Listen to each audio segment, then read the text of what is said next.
My name is Sylvia Hartman. I am 32 years old and I live in Springfield, USA. I work at a local library, surrounded by thousands of books that tell stories of adventure, love, mystery, and sometimes revenge. I love my job. I get to help people discover new worlds, but my own world was about to be turned upside down by a series of irritating phone calls. I started receiving strange calls from someone claiming to be from TELUS, a phone company I barely knew about. At first, I thought it was just a typical telemarketer, but when the caller claimed he could reduce my monthly bill by 40%, I knew that was a scam. He asked me for my monthly bill, and I decided to play along. I told him, "If you work for TELUS, you would know that." He stammered for a moment and hung up. I remember feeling a mix of annoyance and amusement. I was wondering how many people fell for that trick. About an hour later, the phone rang again. It was the same come on from a different guy. He did not even bother to pretend he was polite. Instead, he mocked me in a childish tone, saying "na-na-na nana" before hanging up. I felt my face grow warm, a blend of anger and determination. That was it. This childish mocking touched a nerve in me. I was going to turn the tables. Yesterday, the phone rang again.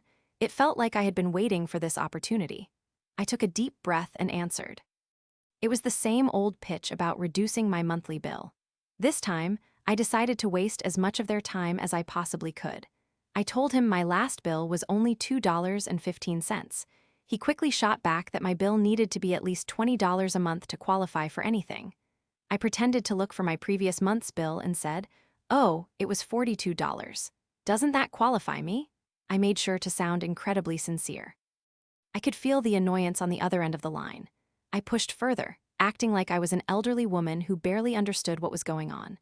I exaggerated my tone and said, "Well, if I am a senior, does that qualify me for a free new iPhone?" The caller asked for my date of birth. I quickly came up with a ridiculous year and replied, August 17, 1901. He hesitated but mostly seemed to be more confused than shocked. I suppressed my laughter. Then came my favorite part. He asked for my email address and I decided to offer something downright absurd. manmeetballdep@gmail.com. I spelled it out slowly, relishing the moment. I could hear him trying to retain his composure while reading it back to me. I waited and then jokingly added, "That is man-meat ball deep in your ass." The mischief in my heart swelled as I could almost hear him rolling his eyes. "What is that?" he asked. I responded bluntly, "I said man-meat ball deep." He sounded a bit disoriented, and I knew my ruse was working. But then things escalated. The caller asked for my credit card number, and I casually read him my Pepsi barcode. He seemed almost offended and said that was not the right number. I smiled, feeding off his frustration, and told him that his systems must be wrong. "What about a driver's license?" he inquired. I responded that I was too old to drive. "Do you have any kind of ID?" I quickly mentioned a student ID from 1955, and he fell silent. They say patience is a virtue, and I could feel I had all the time in the world. The longer I kept him on the line, the angrier I felt him becoming. I could practically hear the gears turning in his brain as he tried to untangle my web of lies. Eventually, he transferred me to someone else, a second guy who was just slightly smarter than the first. When the new fellow took over, he reiterated all the same questions. I gave him my email address again, and when I followed that with my joke, he asked me, "What did you say?" I could tell I was starting to lose him, but I held my ground. I said man-meat ball deep. That is my name, and no, I am not 125 years old. I will be 124 this August. The confusion on the other end was palpable. It was getting funnier and funnier with each moment. He asked for my address, and I casually told him the nearest police station's location. What a twist that was.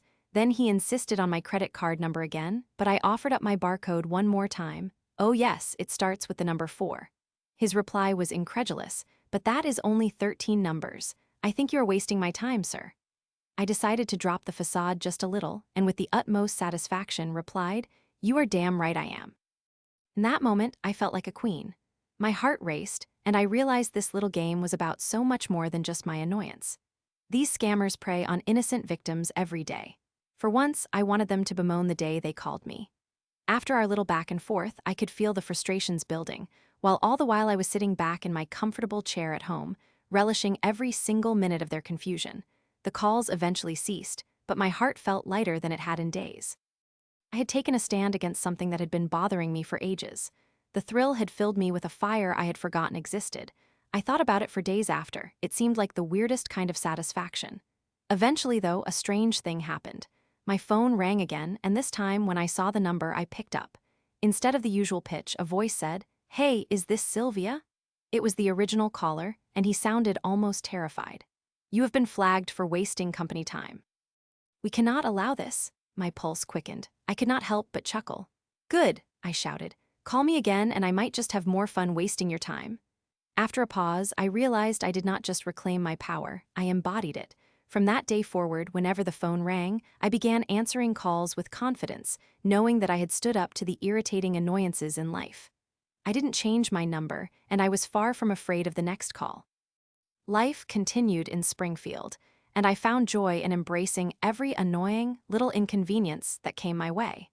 Turns out nothing feels as good as a little bit of revenge wrapped in humor.